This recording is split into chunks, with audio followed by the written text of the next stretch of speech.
नमस्कार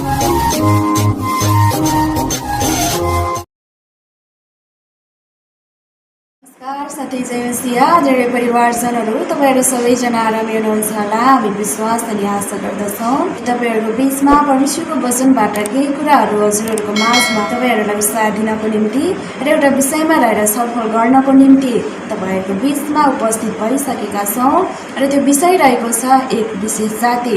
हामी परमेश्वरलाई विश्वास गरिसके पछाडि हाम्रो नाम एक विशेष जाति भनेर रहने रहेछ।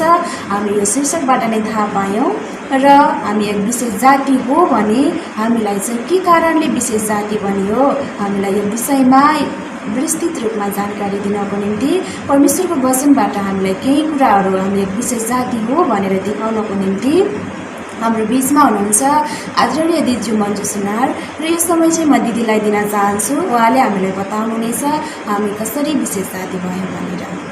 धेरै धेरै धन्यवाद सिस्टर कश्मीरालाई। हामीले सुनिसकेका छौँ कि हामी किन एक विशेष जाति हौ। आज त्यो विषयमा तपाईँ र मैले धेरै रहेका छौँ।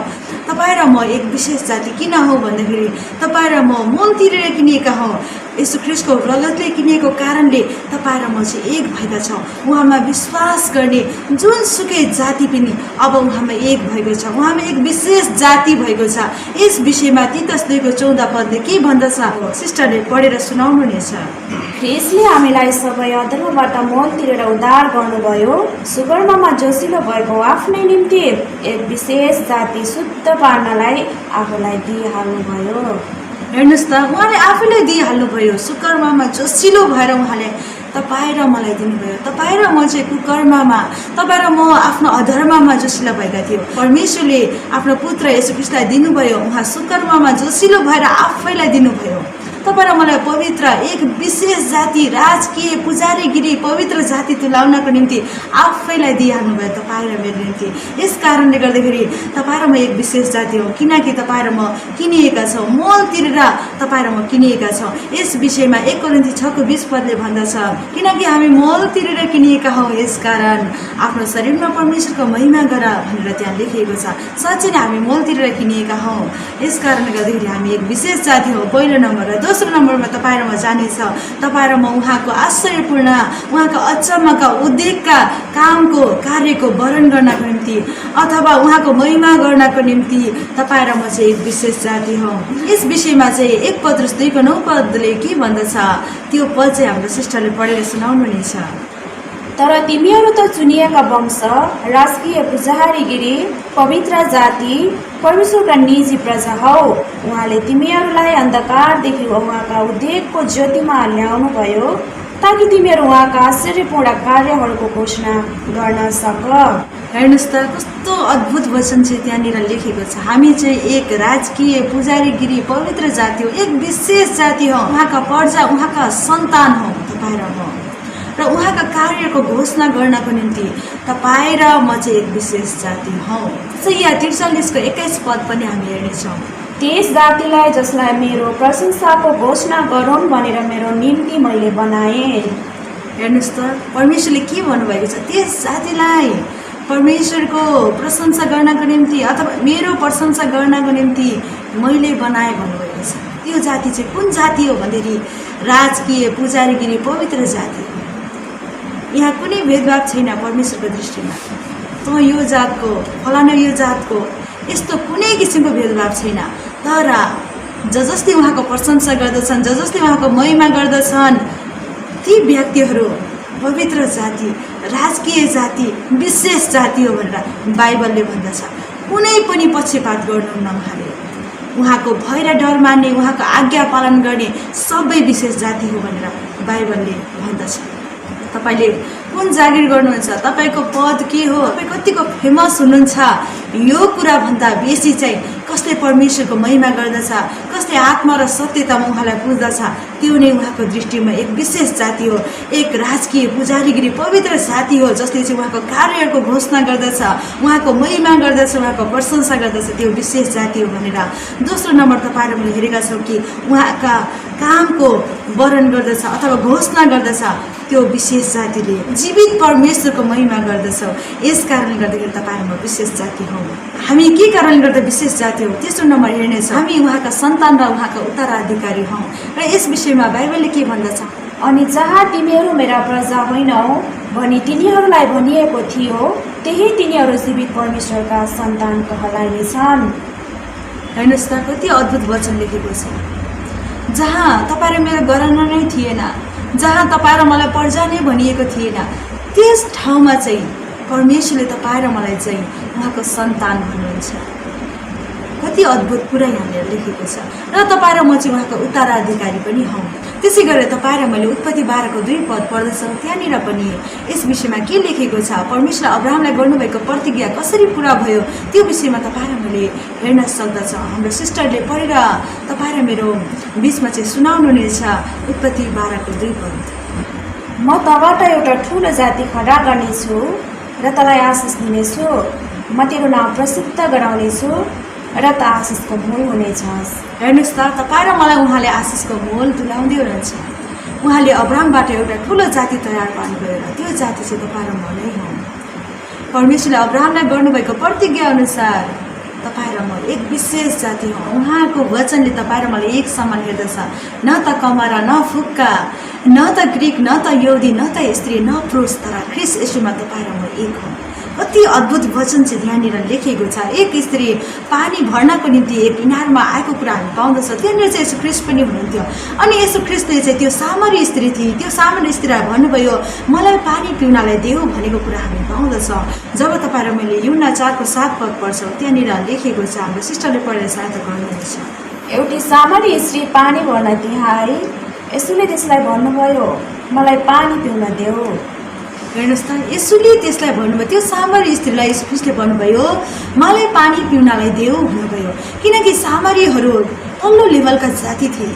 यसो ख्रिस्ट यहुदी हुनुहुन्थ्यो। त्यतिखेरको समयमा सामरीहरू चाहिँ एकदमै तल्लो स्तरका जातिहरू कहलिन्थे, तिनीहरूसँग बोल्नु हुन्थेन। तर यसो ख्रिस्टले चाहिँ के भन्नुभयो भनेदेखि मलाई तिम्रो हातबाट पानी पिउनलाई देऊ भन्नुभयो। हेर्नुहोस् त यसो ख्रिस्टले भेदभाव गर्नु भएन। तर त्यो स्त्री तपाईँले अहिले देख्नुभयो, त्यो सामरी स्त्री जब यसो ख्रिस्टसँग चाहिँ बातचित गरी यसो ख्रिस्ट मसिहा हुनुहुन्छ भन्ने कुरा त्यसले बुझी र त्यो चाहिँ त्यत्तिकै बस्न सकिन। सामरियामा फर्की र उसले चाहिँ त्यहाँ चाहिँ यसो ख्रिस्टको विषयमा चाहिँ बताए। यसो ख्रिस्टले त्यहाँ गर्नुभएका सबै किसिमका अनि कुराहरू र त्यो स्त्रीको विषयमा पनि यसो ख्रिस्टले बोल्नुभएका कुराहरू त्यसले जब सुनि अनि त्यही कुरा चाहिँ त्यसले चाहिँ त्यस ठाउँका मानिसहरूलाई बताए। त्यो स्त्री त्यस ठाउँमा सुसमाचारको कारण बने। यसो ख्रिस्टले तपाईँ र मलाई भेदभाव गर्नुहुन्न। उहाँको आज्ञा पालना गर्ने, उहाँको वचनअनुसार जिउने, उहाँको वचनलाई चाहिँ धारणा गर्ने, उहाँको वचनलाई हृदयमा राख्ने, त्यो अनुसारको जीवन जिउने व्यक्तिहरू एक विशेष जाति हुन्, एक पवित्र जाति हुन्, एक चुनिएका जाति हुन् भनेर वचनले भन्दछ। वचनले भन्दछ तपाईँ र म एक विशेष जाति हो, एक पवित्र जाति हो, एक उच्च जाति हो भनेर वचनले भन्दछ। यस कारणले गर्दा परमेश्वरको वचनलाई तपाईँ र मैले उल्लङ्घन नगरौँ। जब तपाईँ र मैले मर्को 7 को 9 र 13 पद पढ्छौँ त्यहाँ के लेखेको छ त्यो विषयमा तपाईँ र मैले हेर्नेछौँ। उहाँले तिनीहरूलाई भन्नुभयो तिमीहरू आफ्ना परम्परा मान्नलाई कति दुर्ततासँग परमेश्वरको आज्ञालाई टाढिदिन्छौ।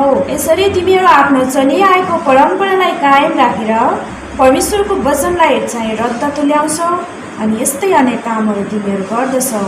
यहाँनिर चाहिँ शास्त्री र फरिसीहरूले चाहिँ आफ्ना विधि विधानहरू मान्थे। परमेश्वरको वचनले भन्दा बेसी चाहिँ आफ्ना विधि विधानहरूलाई, आफ्ना परम्पराहरूलाई मान्थे र तिनीहरूले चाहिँ परमेश्वरको वचनलाई चाहिँ बेकममा तुल्याउँथे। आज तपाईँ पनि आफ्नै परम्परामा, आफ्नै विधिमा हुनुहुन्छ होला है। तपाईँ र मैले देख्न सक्दछ कति ठाउँहरूमा छोएको पानी नखाने, भित्र नपसाल्ने, यो चाहिँ एउटा परम्परा हो।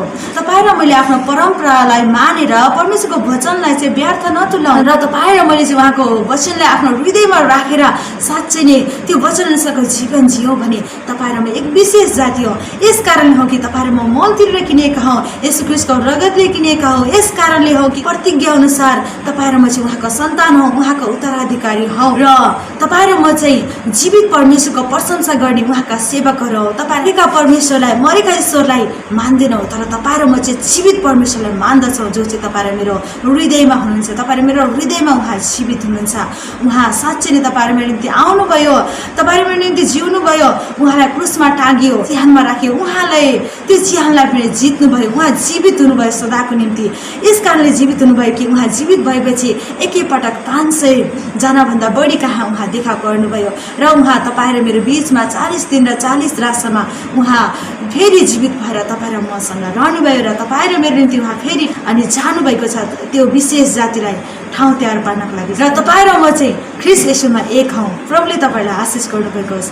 अब न त यहुदी छ, न ग्रिक छ, न फुक्का छ, न कमारा कमरी छ, तर तपाईँ र म ख्रीष्ट येशूमा एक हौँ भनेर तपाईँ र मैले गलाती 3:28 पदमा पढेका छौँ। प्रभुले तपाईँलाई आशिष गर्नुभएको छ। अब तपाईँ एक विशेष जाति भएर, एक पवित्र जाति भएर अब रहनुहुनेछ, किनकि ख्रीष्ट येशूमा कुनै पनि भेदभाव छैन।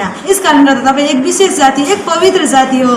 साँच्चै नै परमेश्वरको जनहरू जसले परमेश्वरको डर मान्दछ, परमेश्वरको भय मान्दछ र परमेश्वरको वचनअनुसारको जीवन जिउँदछ, त्यही नै उहाँका छोराछोरी हो, उहाँका आमा बुवा अनि उहाँका दाजुभाइहरू हो भनेर परमेश्वरको वचनले भन्दछ। एक समय यसलाई शिक्षा दिँदै हुनुहुन्थ्यो। त्यो समयमा चाहिँ यीशु ख्रीष्टको एकजना चेलाले चाहिँ यसरी भन्नुभयो, तपाईँका आमा र भाइहरू तपाईँलाई भेट्नलाई चाहिँ आउनुभएको छ। त्यसरी भन्नुभयो। तब यीशु ख्रीष्टले के भन्नुभयो हजुरलाई थाहा छ?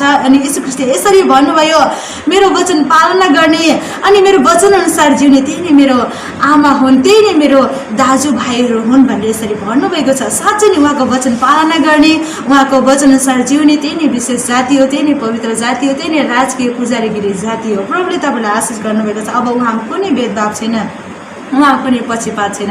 उहाँले सबै जातिकाले बोलाउनु भएको छ। उहाँले यो जातिको मात्र मेरो भवनमा आओस् भन्नुभएको छैन, तर उहाँले हरेक जातिलाई बोलाउनुहुन्छ जसले उहाँको डर मान्दछ, जसले उहाँको भय, उहाँको वचनअनुसारको जीवन जिउँदछ, त्यही नै विशेष जाति हो, त्यही नै पवित्र जाति हो, त्यही नै राजकीय पुजारीगिरी जाति हो। र परमेश्वरलाई महिमा अनि प्रशंसा भएको छ। र म धेरै धेरै धन्यवाद दिन चाहन्छु यस विषयमा बोल्न पाउँदा। म अत्यन्त खुसी छु। यति नै भन्दछु कि तपाईँ एक विशेष जाति हुनुहुन्छ, एक पवित्र जाति हुनुहुन्छ, एक राजकीय पुजारीगिरी जाति हुनुहुन्छ, तपाईँ परमेश्वरको सन्तान हुनुहुन्छ, तपाईँ परमेश्वरको उत्तराधिकारी पनि हुनुहुन्छ। हस् त, जय मसीह। पक्कै पनि हामीले थाहा पाइसकेका छौँ हामी परमेश्वरमा एक विशेष जाति के कारणले रहेछौँ। 4वटा बुँदाहरूमा हामीलाई दिदीले सिकाउनु भएको छ। पहिलो नम्बरमा रहेको छ हामी मोल तिरेर किनिएको कारणले हामी परमेश्वरमा एक विशेष जाति रहेछौँ। र अर्को नम्बरमा रहेको छ जीवित परमेश्वरको कार्यहरूको हामीले घोषणा गरेको कारणले चाहिँ हामी परमेश्वरमा एक विशेष जाति रहेछौँ। र अर्को तेस्रो नम्बरमा रहेको छ उहाँका सन्तान र उहाँका उत्तराधिकारीहरू हामी कहलाइएको कारणले हामी परमेश्वरमा एक विशेष जाति रहेछौँ। र त्यसै गरी अर्को चौथो नम्बरमा रहेको छ हामी ख्रीष्ट येशूमा एउटै भएको कारणले, चाहे धनी होस्, चाहे गरिब होस्, चाहे सानो होस्, चाहे ठुलो होस्, चाहे जुनसुकै जातिको किन नहोस्, तर हामी परमेश्वरमा सबैजना एक भएको कारणले हामी परमेश्वरमा एक विशेष जाति रहेछौँ।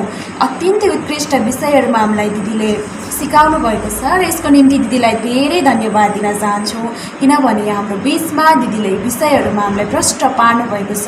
हामी अन्योलतामा थियौँ किनकि कतिपय बेला हामीलाई थाहा हुँदैन कि हामी परमेश्वरमा एक विशेष जाति त हो, तर के कारणले चाहिँ हामी परमेश्वरमा विशेष जाति हो भन्ने कुरा हामी आफैभित्र नै कतिजनालाई थाहा थिएन होला। तर आजको यी कुराहरूबाट हामीले प्रष्ट थाहा पाइसकेका छौँ कि हामी चाहिँ परमेश्वरमा विशेष जाति यी कारणले रहेछौँ भन्ने कुरा चाहिँ हामीले थाहा पाइसकेका छौँ। हुन्छ, आजको कुराकानीहरू अत्यन्तै आशिषमय भएको छ, कारण परमेश्वरले नै यो सुन्दर समय हाम्रो जीवनमा हाम्रो बिचमा दिनुभयो र आज हामी तपाईँहरूको बिचमा यसरी आएर बोल्ने मौका पायौँ। परमेश्वरलाई धेरै धन्यवाद दिन चाहन्छौँ। र म फेरि पनि तपाईँहरूको बिचमा एउटा आग्रह गर्न चाहन्छु, यदि हाम्रो च्यानललाई सब्सक्राइब गरिदिनु भएको छैन भने कृपया सब्सक्राइब गरिदिनुहोला र छेउमा रहेको बेल आइकनलाई पनि थिचिदिनु भएको होस्, कारण हामीबाट अपलोड भएका नयाँ नयाँ भिडियोहरूको नोटिफिकेसन चाहिँ तपाईँहरूलाई मिलोस्। हाम्रो भिडियोलाई मन पर्यो भने लाइक, कमेन्ट र सेयर गरेर पनि हामीलाई सहयोग गरिदिनु होला भन्दै आजको यस आशिषमय कुराकानीहरूबाट हामी तपाईँहरूको बिचबाट छुट्टिन चाहन्छौँ। नमस्कार, साथै जय मसीह।